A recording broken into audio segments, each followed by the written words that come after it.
കണ്ണൂർ മട്ടന്നൂർ ചാവശ്ശേരിയിൽ നടന്ന അപകടത്തിന്റെ ഞെട്ടിക്കുന്ന ദൃശ്യങ്ങൾ പുറത്ത്. റോഡ് മുറിച്ച് ബസ് സ്റ്റോപ്പിലേക്ക് പോവുകയായിരുന്ന യുവതിയെ കാർ ഇടിച്ച് തെറിപ്പിക്കുകയായിരുന്നു. കഴിഞ്ഞ ഞായറാഴ്ചയാണ് സംഭവം. സീബ്ര ലൈനിലൂടെ കടക്കുമ്പോഴാണ് അപകടം നടന്നത്.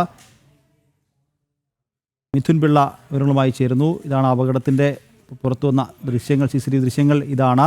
മിഥുൻ പിള്ള കണ്ണൂരിൽ നിന്ന് ചേരുന്നുണ്ട്.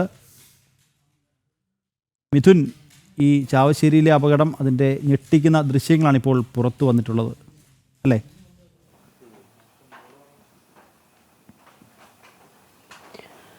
നിഖിൽ, ഇക്കഴിഞ്ഞ ഞായറാഴ്ചയാണ് ഈ ഒരു അപകടം നടന്നത്. റോഡ് മുറിച്ചു കടക്കുകയായിരുന്ന സ്ത്രീയെയാണ് അമിത വേഗതയിലെത്തിയ കാർ ഇടിച്ച് തെറിപ്പിക്കുന്ന ഒരു ദൃശ്യം. ആ ദൃശ്യങ്ങൾ തന്നെ ഞെട്ടിപ്പിക്കുന്നതാണ്. സാധാരണഗതിയിൽ എല്ലാവരും സീബ്ര ലൈനിലൂടെ റോഡ് മുറിച്ചു കിടക്കണമെന്നാണ് പൊതുവെ പറയാറുള്ളത്. എന്നാൽ സീബ്ര ലൈനിലൂടെ റോഡ് മുറിച്ചു കടന്നാലും ജീവിതം സുരക്ഷിതമല്ല എന്ന് തെളിയിക്കുന്ന രീതിയിലാണ് ഈ ദൃശ്യങ്ങൾ. കാരണം ഈ യുവതി സീബ്ര ലൈനിലൂടെ റോഡ് മുറിച്ചു കിടക്കുന്നത് കൃത്യമായി ഡ്രൈവർ കാണുന്നുണ്ട് എന്നാണ് നമുക്ക് മനസ്സിലാക്കാൻ വേണ്ടി സാധിക്കുന്നത്. പക്ഷേ കാർ അമിത വേഗതയിലായിരുന്നു. ആ സ്ത്രീയെ ഇടിച്ചു തെറിപ്പിച്ചതുകൊണ്ട് 20 മീറ്ററോളം ദൂരേക്ക് തെറിപ്പിക്കുന്നുണ്ട്. റോഡിൽ ബോധമില്ലാതെ കിടന്ന ഈ യുവതിയെ പിന്നീട് ഓടിക്കൂടിയ നാട്ടുകാരിൽ ഒരാളാണ് ഈ ഇടിച്ച അതേ വാഹനത്തിൽ കയറ്റുകയും നാട്ടുകാർ തന്നെ ആശുപത്രിയിൽ എത്തിക്കുകയുമായിരുന്നു. പരിക്കേറ്റ യുവതി ഇപ്പോൾ കണ്ണൂരിലെ ആശുപത്രിയിൽ ചികിത്സയിൽ തുടരുകയാണ്. നിഖിൽ.